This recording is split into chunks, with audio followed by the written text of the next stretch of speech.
Welcome back, brothers and sisters. I am Braden. This is Langley Outdoors, the place where we not only talk about what's going on in the gun world, our beautiful country, and how we're going to fix those bad boys together. We have something coming right now that just broke an hour ago. It is like the day of judges backslapping the crap out of the gun controllers, because you remember that thing we talked about last night with GOA going for the jugular and basically saying, hey, Biden DOJ leftovers, stop trying to interfere and stall these cases forever. We're on the engaged in business rule. We have a massive update that was just released. The judge came through, and to quote GOA, they quote, bench slapped the DOJ attorneys. Guys, this is glorious. Make sure you send this out. Make sure you like the video, subscribe to the channel, turn the notification bell on. Guys, this is how we win, because legitimately, what I'm about to lay out for you of where the DOJ can go from here is looking real good and real strong on the freedom side of this balancing equation. Everything will be linked in the description box below. I link every single thing for you guys so you can have the information as well and check me if I'm wrong.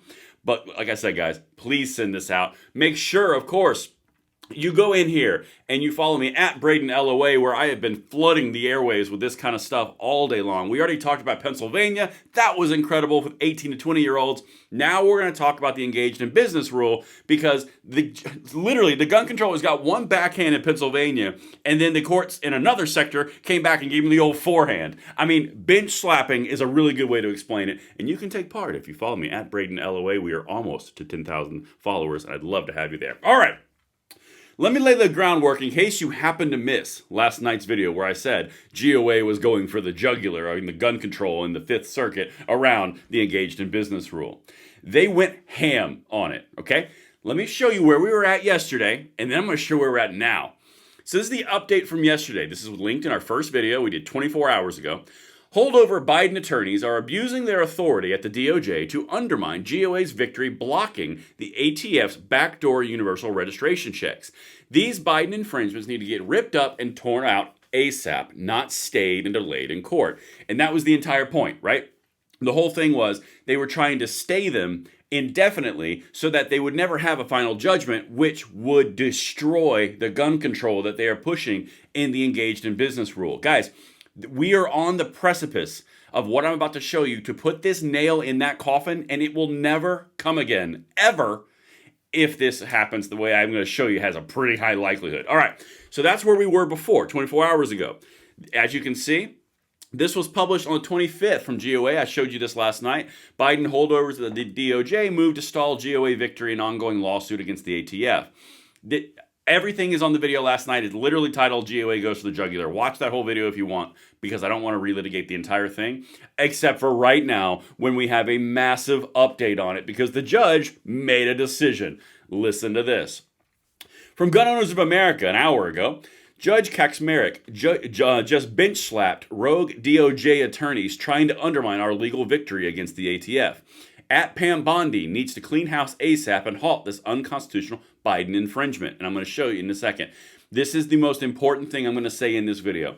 You need to go on to my X profile at Braden LOA and tag me, and tag when you share this, and tag at Pam Bondi and at Cash Patel. You need to tag every single one of them, because they pay attention to social media. I can't tell you all the details of that, but I can tell you that they do. I know that they do. Just take my word for that, okay? If you guys make enough noise on this, they will see this, and they will see what you need them to see. All right, let's keep going. So the judge just basically backhanded him, or as GOA said, bench slapped him, which I really love. Let me show you this real quick. This is the actual order. Having reviewed the arguments, applicable case law, and underlying facts, the court denies the defendant's motion. Now, the denial is going to the ATF. The DOJ attorneys, the Biden holdovers, everything that we talked about last night, it's now going against them. They said, nah, we're good. You're dumb. You're a dumb pants because you're ATF. Let's have this final decision. Here's Gun Owners Foundation, and I'll show you the other pieces to it here. Judge Kaczmarek issued an order denying the DOJ's request to stay Gun Owners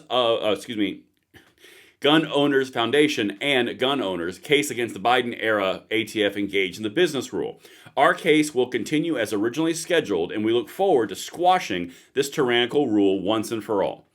Once and for all is actually what is on the table here. Let me give you a quote from one of my sources. You guys know the drill. You just have to trust me that it's here. I can't reference this one. Vacature, this is the exact quote. Vacature is the default rule in the Fifth Circuit where this is. That means the rule is gone like it never existed. Like it never existed. Ever.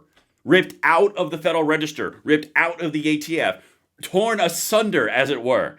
That is where we are putting this right now because they did not get the stall tactic that the ATF and the DOJ Biden holdovers wanted.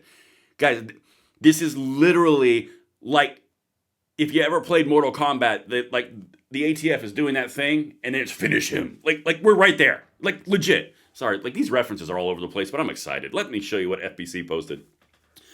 A Texas federal judge has denied the government's motion to stay a lawsuit challenging the ATF's engage in the business rule while it's reviewed pursuant to Trump's Second Amendment executive order, which means the case will continue. And that is what I wanted to show you because this is really important where all this ties together and how this is going to go now. Guys, go ahead. Remind you guys where to go. When you're looking at what we're looking at with this final vacature, which is the Fifth Circuit's opinion, what this judge just did was he's continuing the case where GOA already had an injunction, okay?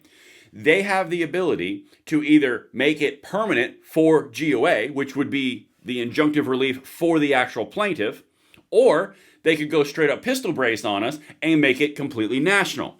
Now, here's where it goes from there. And by the way, the same source says there is a chance that Judge K could vacate it only as to the named plaintiffs, that'd be GOA and the other states, but I think there's about a 1% chance of that. 99% chance from the source that says probably going to be national. Now, where does that go from here? Because now the shoe is on the other foot, as it were. Because our last 4 years, we had a Biden DOJ and Merrick Garland and Steve Dettelbach who were all too giddy to go out there and go, we'll take it further to Fifth Circuit Court, then to the SCOTUS, right? That's what they did all the time. We literally spent 4 years holding the line like Spartans in Thermopylae, okay? But now you've got Pam Bondi and Kash Patel, which is why I said tag them when you're following me on here, because you can get all this information going further and faster and get their attention as well. They have to make the decision. Do they let it stand where it's at, or do they push it to the Fifth Circuit? Well, first of all, that means that the Republican administration, who's trying to look very strong for their conservative constituencies and for the gun world, which they have the Second Amendment executive order they've got to have due in about a week and a half. They got to look really strong on that. It's not going to look too good if they pursue gun control on behalf of as the DOJ against the Fifth Circuit and elevating it to the Fifth Circuit. And even if they do that, which does not have a good political outcome, it then goes to an extremely favorable court for the Second Amendment, the Fifth Circuit, which is where all the court cases have come out and given the old read between the lines to the ATF over the last 4 years. So it's a damned if you do, damned if you don't, if you're one of those bureaucratic little gun controllees left over from the Biden DOJ. So where we're sitting at right now is pretty good looking. We either have a Pam Bondi who sits on it and doesn't say anything, doesn't challenge it. The ruling stands, depending how Judge K comes out with it. Most likely national. Can't say it. Well, I'll keep you updated on that. That's why you got to like and subscribe and do all the sharing and notification bell. Or they push it to the Fifth Circuit, in which case the Fifth Circuit says, yeah, nah, and then vacature comes up where the rule is literally ripped out by the root. But guys, the dirt comes up with it. Like genuinely, this is the ultimate win when this happens. So the scenarios that we're at, they're all really good scenarios. And I'm going to be honest with you, my personal gut on this is this bad boy is going to get vacated. If this rule is vacated, it's ripped out immediately and removed. It is not going through the same process that we covered in our earlier video where I said GOA is going for the jugular, because now they have the jugular in their hands. They got it. And this is extremely exciting stuff. Let me know what you guys think in the comments below. I will see you on the next one. It was a busy, busy day and not a good look if you're a gun controller, but amazing if you love that freedom. Tyranny will fall, and I will see you on the next one. Braden, out. Whew.